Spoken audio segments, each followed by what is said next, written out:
Hey, I'm Uncle Bob, and if you've ever said budgets don't work, let me stop you right there. Budgets don't fail.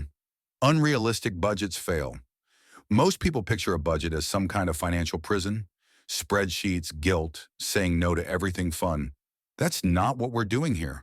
A budget is just a plan for your money. That's it. Not a punishment, not a math test. Let's build one that actually works. Step one, know what's coming in. Take your monthly take-home pay, not gross, not what you wish you made, what actually hits your account. If your income changes, use a conservative average. We'll talk more about that in another video. Step two, know where it's going. List your real expenses, rent or mortgage utilities, food, gas, insurance, minimum debt payments.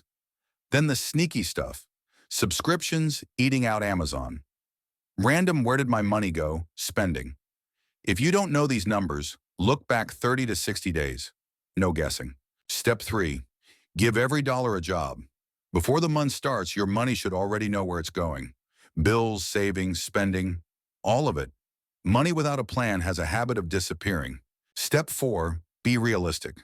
If you normally spend $400 on groceries, don't suddenly budget $150 and call it discipline. That's fantasy. Budgets should reflect your real life, not your best behavior on your best day. Step five, review it monthly. Life changes, bills change, income changes. Your budget isn't broken. It's adjustable. Let me say this plainly. A working budget doesn't make you feel trapped. It makes you feel in control. Stick around. Next video, I'll explain why most budgets fail and how to avoid those traps.